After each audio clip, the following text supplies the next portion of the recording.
Hello and welcome. Well, I think we'd all agree that the birth of a child is a divine miracle. And during the 9 months in the lead up to the baby's arrival, a woman's body goes through many physical transformations. And despite that every woman will have their own unique experience, there are many experiences that remain the same. So, to help talk to us about what they are and how you can best overcome any of these changes and discomforts, we welcome our special guest, Rachel Simpson. Now, Rachel is a woman's health educator, a physiotherapist and nutritionist, and health coach and natural fertility educator. Now, her obsession is teaching women how to take control of their health as she teaches women all the things that were never learnt in class, and that being periods, pregnancy, and pelvic floor. So today, Rachel is going to provide her expert information and advice about the physical changes a woman experiences during and after pregnancy. Thank you for joining us, Rachel. How are you doing? I'm well, thank you. Thank you so much for having me. And just we're very grateful for your time. And as I was just mentioning, pregnancy is a time of considerable change in a woman's body. And it's really just incredible how much the body goes through in general. So I just love to know your thoughts generally on that. Yeah, your body does go through incredible change over the 9 months. And it really does start from day one. As soon as conception occurs, the body starts working towards growing that baby. And so every single day, there's something that is happening in the body to work towards growing that baby. So your uterus will increase significantly in size and in weight during your pregnancy. So its volume can actually increase to 500 to 1,000 times that of a non-pregnant woman's uterus, which when you think about it is absolutely incredible. And it's no wonder we're not any bigger than what we actually are when we're pregnant, when you think about it that way. And so the weight of the uterus actually goes from around 70 grams to about 1 kilo at full term. So that weight that you're carrying around at full term pregnancy, a kilo of that is your uterus itself, which is, again, pretty incredible. So when you think about that, it's really no wonder that, looking the way we do when we're 9 months full term pregnancy, And how we're feeling it's too. all the uterus. Exactly right. Incredible. Now, we published your article, and the title is How a Woman's Body Changes During Pregnancy. Now, for someone who hasn't read the article yet, can you please tell us what it's about and just what inspired you to write it? Yeah, so my interest has always obviously been in, as you mentioned in the intro, so periods, pregnancy, pelvic floor. So all of those major life milestones that no one really sits us down and teaches us about. And it's often, when we're in that situation for ourselves, especially during pregnancy, that we have to go out looking for that information because we're given the basics, but we're not really given the day-to-day how your body is actually changing and what to Yeah. expect as well. And I think having that preparation in advance helps you to embrace those changes and celebrate what your body is doing rather than just looking at yourself in the mirror and seeing your belly growing. You're understanding what's actually happening inside. So the article that I wrote is really broken down into some of the main body systems and how they're affected by pregnancy. So it's so much more than just your reproductive system that's changing during pregnancy and growing that Yeah. baby. So your musculoskeletal system, there's a lot of changes in your muscles and your bones, especially around that abdominal area, that change. There's changes in your cardiovascular system, so the way your heart beats, the way that the blood flows around your body changes. Your blood volume actually increases during pregnancy. And also, obviously, your uterus is growing. It tends to squish our lungs. And so it changes our breathing. And our body has adapted to be able to make our breathing more efficient during pregnancy to counteract the fact that baby is squishing on our lungs. So it's really incredible the way the woman's body actually changes throughout pregnancy to accommodate all of these changes as we go. Yeah, I can't wait to hear all about this. And as you said, it is stuff that we aren't necessarily sat down and told unless you actively go out and want to find that information. So we're really grateful you're giving us the opportunity to be able to sort of put this out to the wider public and everyone watching and listening. But generally, I guess some of the changes that happen to a woman's body during pregnancy are more obvious than others, as you mentioned. However, pregnancy, I guess, can affect and does affect every part of a woman's body from her hair right through to her toenails. So not even just the major part that that you were just mentioning before. So just in general terms, what are some of the more common physical challenges a woman's body goes through just to make room for the baby? in general? Yeah, so obviously, as your uterus expands, the muscles and the skin and everything on top of your abdomen, on top of your belly, they're going to have to stretch too. And so the women's body, again, has fantastic mechanisms in place to be able to accommodate these changes. And so our abdominal muscles actually separate. And this is something that is very common during pregnancy. By the end of pregnancy, pretty much every woman experiences abdominal separation. And I think it is a bit of stress for some women, but it is completely normal. And it's a defense mechanism, because if your abdominal muscles didn't stretch and separate, they would tear. So again, it's this mechanism in place to stop further injury. So that's obviously what's happening directly in front of your abdomen and your growing belly.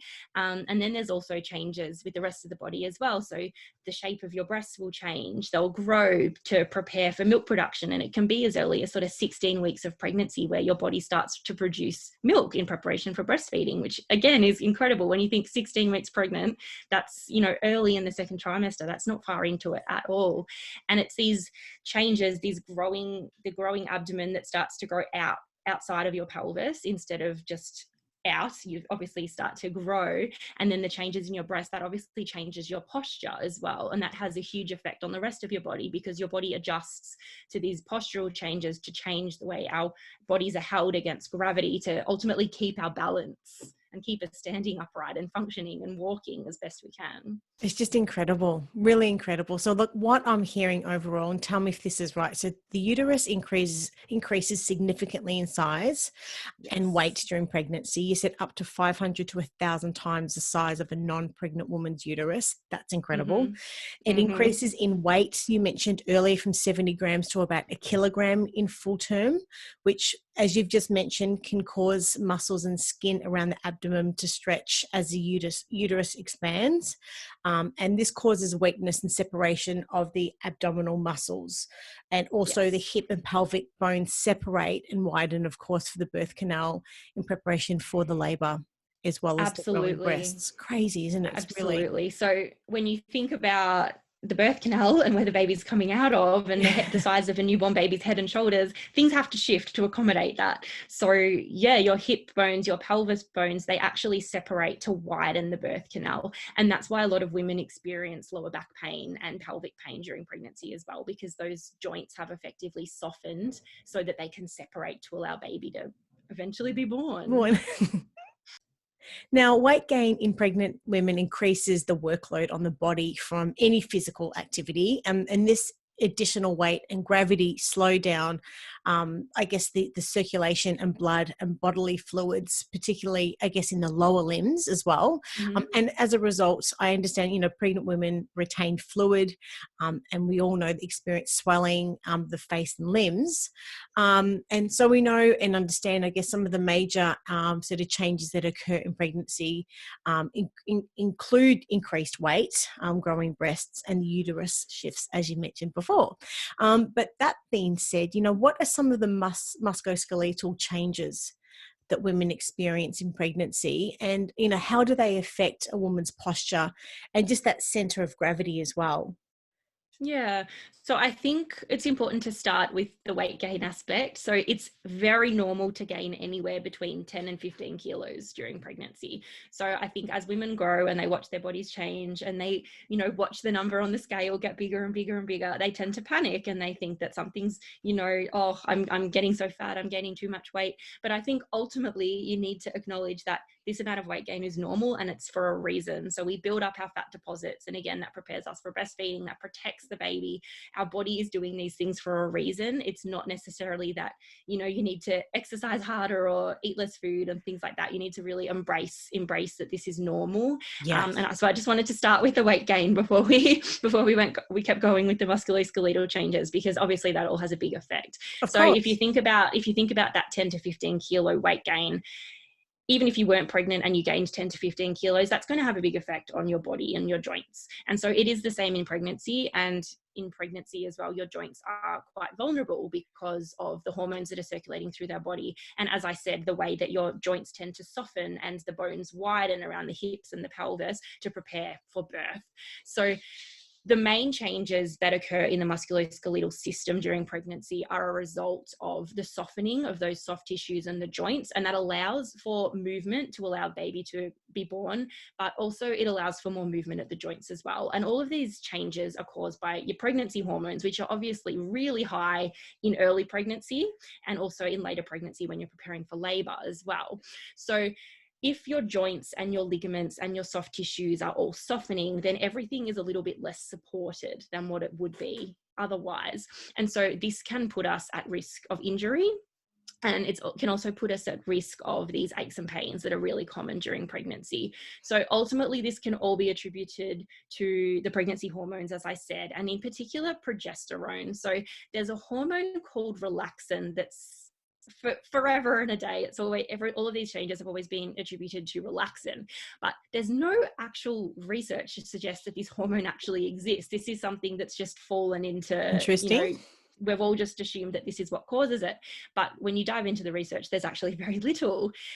So it's actually thought to be the high progesterone levels that cause a lot of these hormonal changes. Well, they are a hormone. So they trigger a lot of other hormonal changes, and they also trigger the changes in the musculoskeletal system as well. It's really, really fascinating. Now, I understand, I guess, the entire circulatory system, if I can say my words, changes early in pregnancy to support the needs of the baby and the mother. So Yes. Following on from that, what are some of the cardiovascular changes that can cause, I guess, some unpleasant symptoms in pregnancy?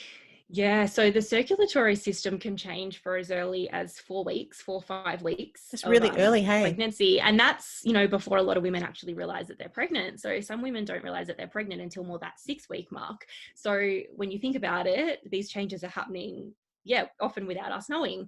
And often it's these changes that can cause, as you said, those unpleasant early signs of pregnancy. So the changes in the circulatory system can trigger that nausea, the lightheadedness, the fatigue and the cravings, as well as things like constipation and bloating and constantly needing to go to the toilet. It's those sorts of things that can actually be triggered by changes in the circulatory system, because these elevated hormone levels, so the high progesterone levels that I just talked about, that causes an increase in blood volume, and it also makes your blood vessels more elastic and stretchy. So in the same way that it softens the muscles and the bones and the soft tissues, it also has a similar effect on the blood vessels.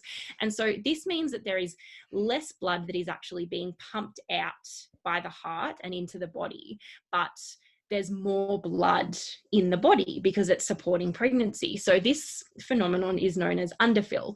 And basically this is what causes those early symptoms, because there's more blood than usual, but it's not actually circulating around the body. And that's what causes those unpleasant symptoms.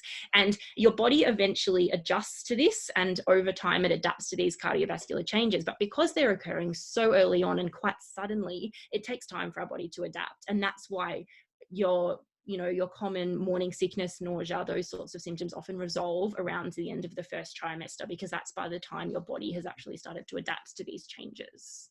Awesome. That's really fascinating. What about the respiratory changes in breathing as well? What sort of happens? Yeah, so pregnancy has a lot of effect on lung function. So obviously as baby grows and as your uterus gets bigger, it starts to squish on your organs. And so that's why women often need to go to the toilet, because baby's effectively pushing on your bladder. And the same thing happens in the opposite direction, coming up and up into your lungs and your diaphragm. So the goal of respiration during pregnancy is obviously to make sure that baby and the placenta are getting optimal delivery of oxygen, so that mum and baby are both getting what they need. So the placenta, which develops during pregnancy, is ultimately designed to transfer that oxygen, carbon dioxide for the baby. So ultimately it is breathing for the baby. And these respiratory changes that are again controlled by our pregnancy hormones, the respiratory changes actually come into effect before the physical changes of pregnancy do. So the respiratory system has been set up to be as efficient as possible before they start to be affected by things like growing baby squishing our lungs. So even though women often complain about feeling very short of breath during pregnancy, again, because of babies squishing their lungs as they're getting bigger, a woman's breathing capacity actually improves during pregnancy. And again, this is because of our incredible bodies adapting to what's actually going on in the body. That's So really fascinating. yeah, so the diaphragm, which sits under our lungs, can actually be elevated by as much as 4%. 4 centimeters, sorry, during pregnancy. So if you think about them being squished up by 4 centimeters, that is a big difference in the size of our lungs. But the rib cage actually widens and comes out and shifts up to accommodate this growing baby. So our rib cage actually changes in size and shape to make our breathing more efficient despite these changes. And the diaphragm will move more as well to accommodate that. Sorry. Oh, no, don't be sorry at all. So I was just going to say, so if a woman does feel a little bit breathless, there's nothing to be concerned about, because if anything, there is increased breathing capacity because the body's ability to adapt to the pregnancy and all of these shifts within the body. Is that right? Absolutely, absolutely. So you are more likely to become more short of breath earlier and at a less threshold, I guess. So if you are exercising, you might not even be exercising, you might be walking down the street, and that's enough to make you feel really breathless. So it's nothing to worry about, as long as you are, obviously, a good test is a walk and talk test. So can you talk while you're feeling breathless? If you can still maintain a conversation, then you're okay. If you're too short of breath to be able to actually talk, then that's a sign that you really do need to sit down and rest. So again, that's not necessarily in regards to exercising, that's just walking, functioning, going about your everyday life, because especially as you get bigger and your lungs are being compressed, yes, you will find that you are short of breath. But yeah, it's contrary to this, the body has actually adapted to it. And would a woman's like fitness levels pre-pregnancy affect that ability also? Absolutely, absolutely. So how your body functions during pregnancy will be enormously impacted by your fitness levels before. So if you had Pre-pregnancy. a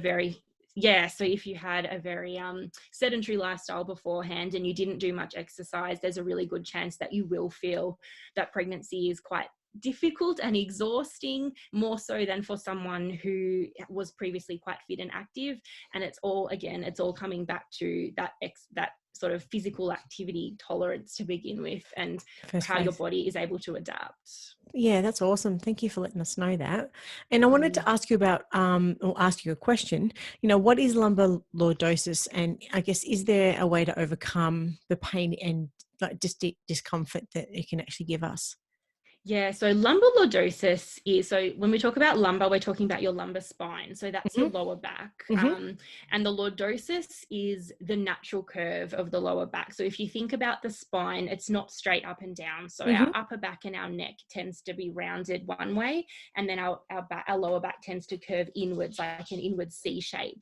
So that's your Yep. lordosis. And we all do have a natural lumbar lordosis, but with pregnancy, when you think about, if you imagined a pregnant woman standing side on, you'd imagine there'd be an increased lumbar lordosis, as you mentioned, and that's all due to the fact that her abdomen and her belly have expanded. And so ultimately it changes the center of gravity in the body, and it means that everything in the lower body effectively shifts to counteract the weight of your abdomen. Because if you're completely heavy in your abdomen and nothing else changes, you're literally going to be falling forward because your center of gravity isn't falling in the right space. Uh-huh. So effectively, your posture changes during pregnancy to adapt to all of these changes and to maintain your center of gravity as much as possible, so that you're not literally falling over Yeah. and you are maintaining your balance. So it changes the shape of the pelvis as well, and it causes the pelvis to tilt forward. And as the pelvis tilts forward, then the natural curve in the lower back does tend to increase. And then with that change down below, you see changes in the upper body as well. Mm-hmm. So how would a pregnant woman's like center of gravity affect then her legs, in particular her knee joints and her quaddies as well? Yeah, so ultimately during pregnancy, the center of gravity now falls in front of the knee joint. So we're getting a bit into physics territory now, but when you think about the center of gravity in a non-pregnant woman, the center of gravity, the line, so the force of gravity that effectively pulls us towards Earth, it falls behind the knee joint. So in pregnancy, with all of the other changes that occur, the center of gravity now falls in front of our knee joint. And this is what changes our posture and pulls us forward. And effectively, this weakens the quadriceps muscle, which is the thigh muscle at the front that is just above your knee. And this is the muscle that is our upright posture, our upright standing. This is the muscle that we need to walk. And so when this muscle is weakened, it means that we're effectively hanging off our ligaments when we're standing. We're not actually using our quadriceps strength Wow, to that's keep us in that crazy. upright position. So So we're this not muscle using our gets quaddies then? weakened. Not always. So if you're standing Wow. completely straight legs, we tend to hang off our ligaments. And when you think about people who stand, we tend to lean, we tend to hang on one hip. That's when we're not really using our quads muscles at all. We're effectively just relying on our ligaments and our joints. And we can't do that during pregnancy because there's too much else going on that's affecting our gravity, our center of gravity, and our posture. So when that quadriceps muscle can't work as that anti-gravity muscle, which is what it's designed to do, then it means that when it does need to be used, it's more effort. So that's why pregnant women have such a hard time going upstairs and standing up from a chair, because this is the muscle that drives that movement effectively. It's I hope that incredible. makes sense. Yeah. And other, I mean, I understand also that changes that a woman that her body undergoes is also due to a high level of pregnancy hormones that cause a softening of soft tissue structures to allow for movement. So that's overall, but you've mentioned that earlier on as well, but that's Yeah, so another a big that's, change. Does that shift the yes. gravity at all as well? No. Yes, From, so that's okay. so softening, it all sort of ties together. So softening of the soft tissues and ligaments means that all of our joints change position. And as I said before, so we talked about how the pelvis and the hip joints widen, and that actually means that the pelvis tilts forward. And that's what I said before about that then contributing to the lumbar lordosis, which then contributes to the upper body and causes our shoulders to slump forward. And that's to counteract what's happening in the lower body.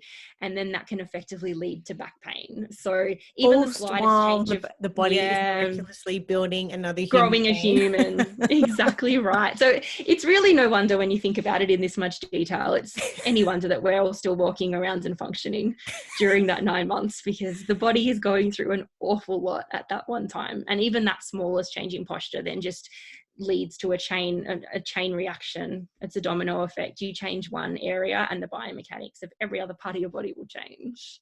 But the most incredible part of all of this is all happening naturally. So without us consciously making a decision to say, okay, today I'm going to be growing this part of the baby's body, and it's all just happening naturally. Yep. The human body is female miraculous. body the female body is incredible. When you think about it, just knows what to do. It knows how to change, and all of these different adaptations that come with pregnancy, even though it's not directly involved in growing baby, it's about keeping us safe and keeping us functional. Because I guess when you think about cave woman times, we weren't sitting in our cave for 9 months not doing anything. We were still having to survive. Yep. And so exactly right. And I'm sure we had pregnant cave women that were still out there doing all the gathering and everything else as well. They weren't at home taking it easy with their feet up.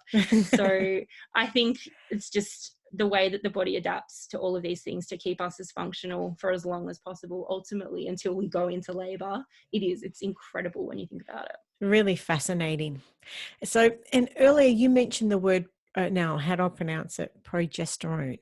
And so progesterone. what is this and how does it affect a woman's body during pregnancy? I just wanted to go back to that and just expand. So progesterone is a hormone that we all have in our bodies. So so I'm also a fertility educator, so I like to teach women about the menstrual so I like to teach women about the menstrual cycle, and the main reproductive hormones that we have in our body are estrogen and progesterone. Okay. And these are the two, and estrogen is one that more people have heard of, but ultimately it's progesterone. Its main job every month with our menstrual cycle is to get us pregnant. And so once we've ovulated and our egg has been released from our ovaries waiting to be fertilized, progesterone levels increase and they're working hard to prepare for pregnancy. And when pregnancy is achieved, those hormone levels stay high to keep that pregnancy going and keep it viable. So every month, even if we're not pregnant yet, progesterone is working hard to get us pregnant, because that is its whole job.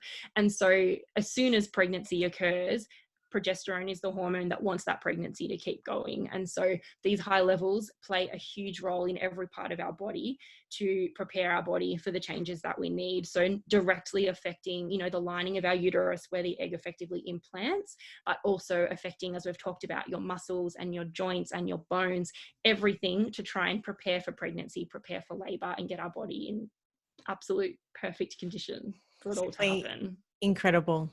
And Mm. another thing I wanted to go back to what you mentioned earlier. I mean, at what point during a woman's pregnancy is she most at risk of musculoskeletal injury? This is something I just wanted Yes. to mention. Yeah. Yes. So again, the risk of musculoskeletal injury ties in with when these hormones are at their peak. And so that's around the end of the first trimester, around weeks 12 to 14. That's when the levels are really at their peak.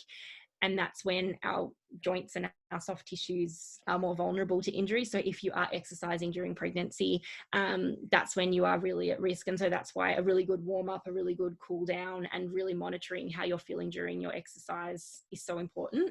These levels peak again just before labor, and that is understandable because surge of hormones getting ready for the next step to prepare us for the birth of our baby. So, but I think it's around that 12 to 14 mark where we are most vulnerable, because as we're approaching labor, we're not moving as much, we're not working out at as high an intensity as we would be, say, in the first trimester of pregnancy, where we still might not even really be looking very pregnant. And so we feel like we can still continue with our normal workout routine that we might have been doing previously. So if you are, a runner, if you are a bit of a gym junkie and you are working out hard during your pregnancy, that's absolutely okay if you're feeling good to keep doing that. But it's just something to be mindful of, that you will need to monitor how your body's feeling and be mindful of that really good warm up and cool down to make sure that you aren't increasing your risk of soft tissue injury, like a joint sprain or a muscle tear or something like that, just because everything is a little bit softer and it's a little bit more vulnerable. Great advice again. This has been awesome, and we've really covered off. I mean, everything that you've covered in the article, and the three main areas that you mentioned earlier on. That being the musculoskeletal changes a woman goes through, the cardiovascular, and the respiratory changes. So, for anyone watching and listening, I mean, how would you summarize your key messages? I think ultimately it's just recognizing that all of these changes are completely normal.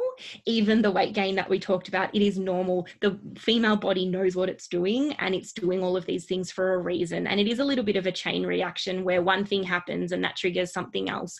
But I think it's important to listen to your body. If you're feeling good, then keep doing what you're doing to keep yourself feeling good. If something doesn't feel right, for example, you get some back pain, you get some pelvic pain, there are some things you can do to help yourself. So go and see someone like a women's health physio just to get looked over and see if there's anything that you can do to reduce your risk of injury, because 9 months can go really fast or it can go really slow. And if you're spending your 9 months in pain, in discomfort as a result of some of these changes that are occurring and your increased risk of injury, then I think it's really important to make that 9 months as enjoyable as possible.